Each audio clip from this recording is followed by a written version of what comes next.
Eco Tejas world class electric bike అతి తక్కువ ధరలోనే. హైదరాబాద్లో మరో మహిళ మృతి కేసు సంచలనం సృష్టిస్తోంది. దహన సంస్కారాలకు డబ్బులు లేక కూతుళ్లు 9 రోజులు తల్లి మృతదేహం ఇంట్లోనే ఉంచిన ఘటన కలిచివేస్తుంది. అయితే ఈ కేసులో ఓ ట్విస్ట్ కూడా బయటపడింది.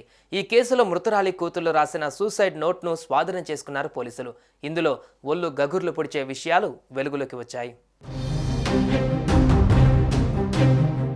హైదరాబాద్లోని వారాసిగూడలో దారుణమైన ఘటన చోటు చేసుకుంది. లలిత అనే 50 ఏళ్ల మహిళ ఇంట్లో గుండెపోటుతో మరణించింది. అయితే దహన సంస్కారాలకు డబ్బులు లేకపోవడంతో 8 రోజుల పాటు ఆమె మృతదేహం ఇంట్లోనే ఉండిపోయింది.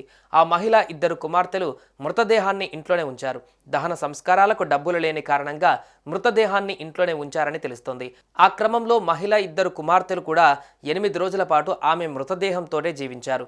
అయితే ఇక్కడ ఇంకో ట్విస్ట్ చోటు చేసుకుంది. ఈ కేసులో మృతురారి కూతులు రాసిన సూసైడ్ నోట్లో సంచలన విషయాలు వెలుగులోకి వచ్చాయి.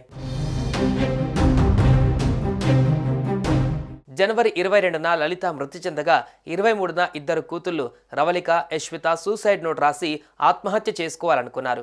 దీనికి సంబంధించిన సూసైడ్ లెటర్ను వారాసిగూడ పోలీసులు స్వాధీనం చేసుకున్నారు. తమ సూసైడ్కు కారణం మేనమామ బిట్ల రమేష్, ప్రకాష్ రెడ్డి, తండ్రి సిఎల్ రాజు అని రవళిక, యశ్విత లేఖలో రాశారు. సూసైడ్ లెటర్ ప్రకారం మృతురాలు లలిత కుటుంబాన్ని భర్త రాజు దూరం పెట్టాడు. దీంతో లలిత తన కూతుళ్లతో కలిసి తల్లి ఇంటికి వెళ్ళింది. ఈ క్రమంలో సోదరుడు బిట్ల రమేష్, అతని భార్య వరలక్ష్మి కలిసి తమ తల్లి లలితను కొట్టినట్లుగా లెటర్లో పేర్కొన్నారు. తమ మేనమామతో 2021 నుండి తమ కుటుంబానికి గొడవలు జరుగుతున్నట్లుగా లెటర్లో ఉంది. తమ తల్లిని చంపింది తమ మామయ్య అని లెటర్లో పేర్కొన్నారు. తమ మామయ్య చేతబడి చేసి చంపాడని, దీనికి సంబంధించి పోలీసులకు కంప్లైంట్ ఇచ్చినా పట్టించుకోలేదని లెటర్లో పేర్కొన్నారు. తల్లి మృతితో మానసిక ఒత్తిడికి గురైన రవళిక, యశ్విత సూసైడ్ చేసుకోవాలని నిర్ణయించుకున్నారు. అందుకే ఈ నెల 23న లెటర్ రాసినట్లుగా తెలుస్తోంది. అయితే అసలు ఈ విషయం గురించి ఆ కుమార్తెలు వారి కుటుంబ సభ్యులకు చెప్పారా లేదా? వారం రోజులకు పైగా ఆ మహిళ మృతదేహం ఇంట్లోనే ఎలా ఉంచుకున్నారు? పక్కింటి వారు లేదా స్థానికులకు ఈ విషయం గురించి తెలుసా అనే కోణంలో కూడా అధికారులు ఆరా తీస్తున్నారు. ఈ ఘటన నేపథ్యంలో స్థానిక ప్రజలలో ఆందోళన నెలకొంది. మృతదేహాన్ని ఇంట్లో ఉంచుకొని ఆ కుమార్తెలు వారం రోజులకు పైగా అనుభవించిన ఇబ్బందుల గురించి స్థానికులు అనేక విధాలుగా చర్చిస్తున్నారు. ఈ ఘటనపైన పోలీసుల విచారణ నేపథ్యంలో త్వరలో మరింత సమాచారం బయటకు రానుంది.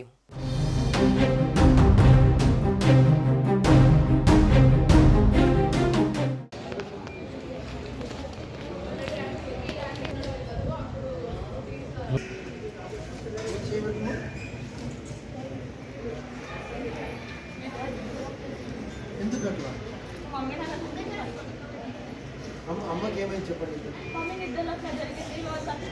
అట్లా జరిగినట్టు ఏం జరిగింది అంటే అంతకుముందు అమ్మ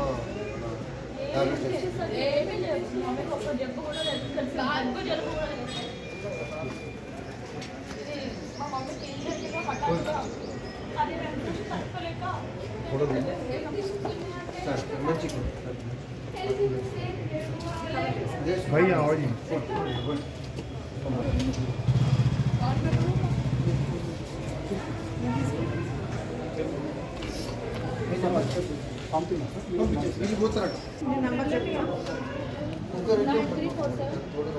సుమన్ టీవీలో మీ పర్సనల్ అండ్ బిజినెస్ ప్రమోషన్స్ కోసం కింది నెంబర్కి కాంటాక్ట్ చేయండి.